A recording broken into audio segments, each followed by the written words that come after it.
नमस्कार दोस्तों, आज हम भगवत गीता के सबसे महत्वपूर्ण अध्याय की शुरुआत करने जा रहे हैं, जिसे कहते हैं सांख्यक योग।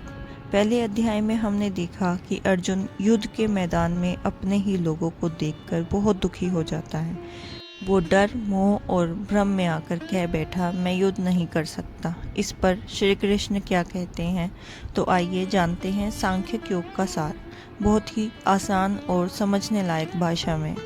भगवत गीता अध्याय 2 सांख्यक योग। सांख्यक का मतलब होता है समझ और ज्ञान का योग। कहानी की शुरुआत होती है, अर्जुन युद्ध से डर गया। जब वह अपने परिवार, दादा, भाई, गुरु और रिश्तेदारों को सामने युद्ध के लिए खड़ा देखता है तो उसका मन भर आता है। वह कहता है, हे कृष्ण, मैं ये युद्ध नहीं कर सकता, मैं अपने लोगों को नहीं मार सकता।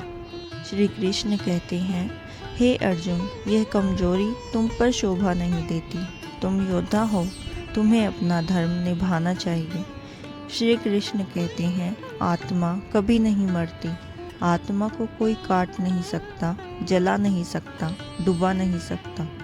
शरीर तो रोज़ बदलते हैं, किंतु आत्मा वहीं रहती है। जैसे हम पुराने कपड़े उतार कर नए पहन लेते हैं, वैसे ही आत्मा एक शरीर छोड़कर दूसरा शरीर धारण कर लेती है। इसीलिए तुम्हें डरना नहीं चाहिए, क्योंकि तुम किसी की आत्मा को नहीं मार रहे हो। श्री कृष्ण कहते हैं कि अर्जुन, तुम एक योद्धा हो। तुम्हारा धर्म है कि तुम धर्म की रक्षा करो। अगर तुम पीछे हटोगे तो लोग तुम्हें कायर कहेंगे। अपना कर्म करो, लेकिन फल की चिंता मत करो। कर्म करो, फल मेरे ऊपर छोड़ दो। श्री कृष्ण बताते हैं, जो सुख दुख में एक जैसा रहता है, जो गुस्सा, लालच, डर में डगमगाता नहीं, जो अपने मन और इंद्रियों को काबू में रखता है, जो काम, क्रोध, लाभ से दूर रहता है, वही एक सच्चा ज्ञानी और स्थिर बुद्धि वाला इंसान कहलाता है। इस अध्याय से हमें सीखने को मिलता है कि हम शरीर नहीं, आत्मा हैं। हमें अपना काम पूरी ईमानदारी से करना चाहिए, फल की चिंता नहीं करनी चाहिए, सुख दुख में एक जैसा रहना चाहिए। एक लाइन में इस सार को जाने तो जो हुआ अच्छे के लिए हुआ, जो हो रहा है वो भी अच्छे के लिए हो रहा है, और जो होगा वो भी अच्छा होगा। इसीलिए चिंता मत करो, अपना धर्म निभाओ। तो दोस्तों, भगवान श्री कृष्ण ने इस अध्याय में अर्जुन को सिर्फ युद्ध के लिए नहीं, बल्कि जीवन को सही नज़रिए से देखने के लिए तैयार किया और हमें सिखाया।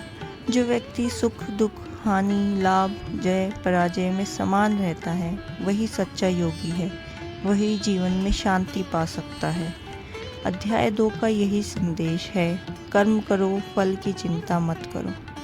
आशा है आपको यह ज्ञान सरल भाषा में समझ में आया होगा। अगर पसंद आया हो तो वीडियो को लाइक करें, चैनल को ज़रूर से सब्सक्राइब कर दें। भगवत गीता के ज्ञान की यात्रा में जुड़े रहें हमारे साथ। मिलते हैं अगले अध्याय में।